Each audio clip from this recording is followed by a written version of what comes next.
So in this post, I want to briefly touch on, some approaches, some skill development that can help you develop or increase the level of confidence that you feel in your daily life. Now, confidence is, what I would call a reflection of an empowered solar plexus, if you will. It comes from your gut.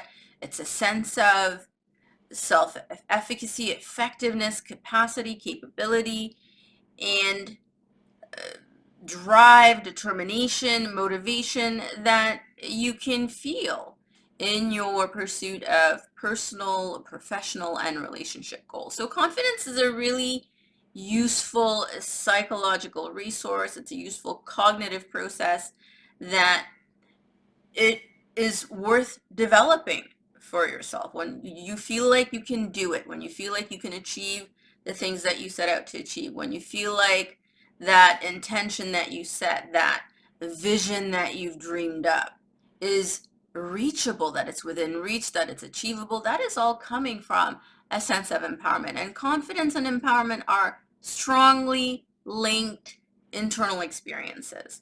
Now, one of the things that I encourage you to look at if you are working to develop your self-confidence is the level of ownership you have in your sense of expertise. Now, if you are someone who, has a career, who has studied something, who has been working in a certain field for a certain amount of time, there's a certain level of expertise that you develop.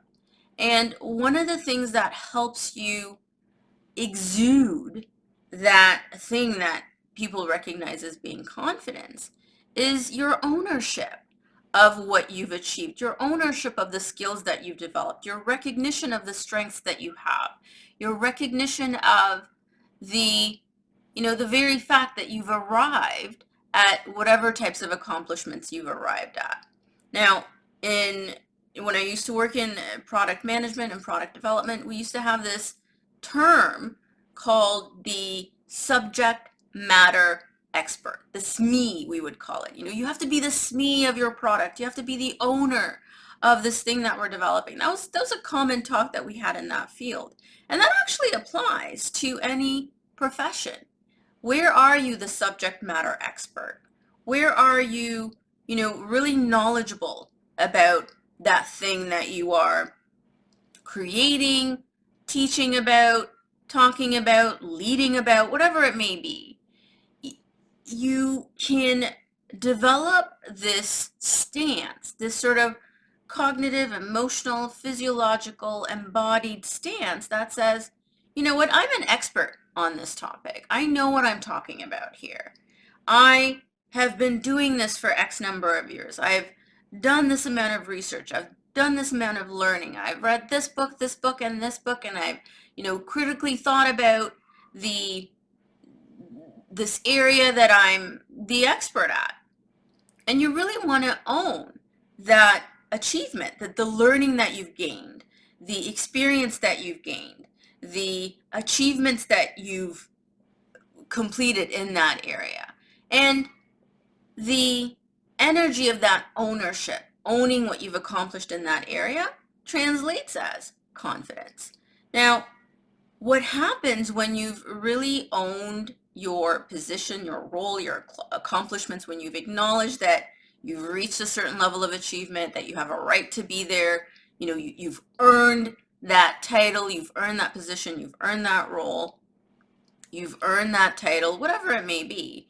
When you're really embodied in that sense of ownership, the expression of that is that, when people hear you talk about your area of expertise, they recognize that you have a knowledgeability, a confidence, a certainty and assuredness about you that makes them want to believe you, that makes them want to listen to what you have to say, that makes them recognize that, hey, this person has something of value to offer, to say. It's in their voice, I can hear it. It's in their emotion, I can feel it. And that energy comes from your recognition of your strengths, your achievements, your accomplishments, your educational attainment, your investment, your effort in achieving that thing that you've achieved. All of that, acknowledging, being cognizant of that, like, hey, I did this. I did this, and this to get here. I own this title. I own this role. I own this position. I am the subject matter expert. I am this me. And that energy that I am this, I have arrived here. I deserve to be here. I take up space here. I own this spot.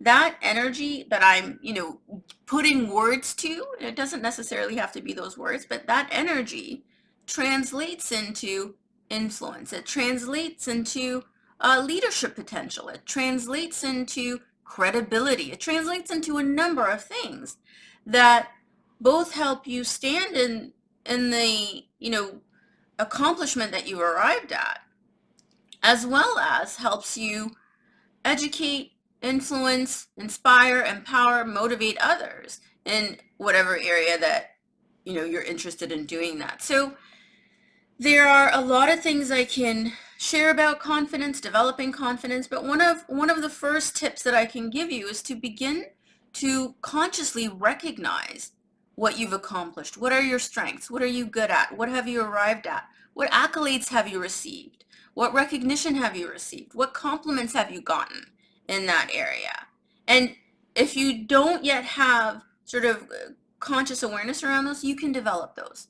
Confidence is a skill. It's a cognitive skill that you develop by building these different points of recognition of your strengths, your accomplishments, your expertise, and the like. So that is a preliminary tip on, what steps you can take to exude confidence, to feel confident, to embody in a stable way, in an unshakable way, a stance of ownership. What are you the subject matter expert of?